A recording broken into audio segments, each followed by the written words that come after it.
Vote যেন সবাই নিশ্চিন্তে দিতে পারেন সেই নিশ্চয়তা দিতে হবে বলে মন্তব্য করেছেন বিএনপির ভারপ্রাপ্ত চেয়ারম্যান তারেক রহমান।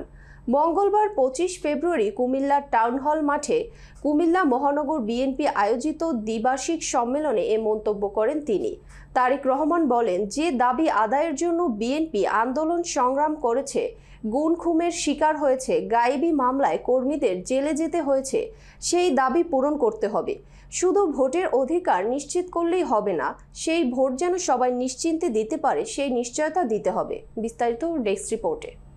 তারেক রহমান বলেন, আজকে যারা অন্তর্বর্তী সরকারে আছেন তাদের বিভিন্ন বিষয়ে জনগণের মনে প্রশ্ন দেখা দিয়েছে, কিন্তু আমরা চাই এই সরকার সফল হোক, কারণ বাংলাদেশের মানুষ মনে করে সরকারের ভিতরে বিভিন্ন ব্যক্তি বিভিন্ন রকম কথা বলছেন, যে কারণে বিভিন্ন স্থানে অস্থিরতা দেখা দিয়েছে। দেশের মানুষের ভাগ্য পরিবর্তনের জন্য স্থিতিশীলতা খুব জরুরি।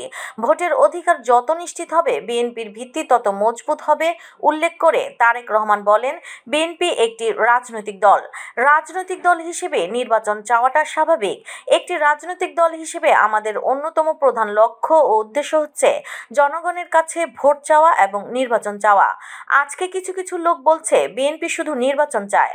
আমরা যদি জনগণের রাজনৈতিক শক্তিতে বিশ্বাস করি, আমরা যদি গণতন্ত্র বিশ্বাস করি, আমরা যদি ভোটের রাজনীতিতে বিশ্বাস করি, স্বাভাবিকভাবে আমরা ভোট বা নির্বাচন চাইব। জনগণের কাছে ভোট চাইব, মধ্য নির্বাচন চাইব, স্বাভাবিক ব্যাপার।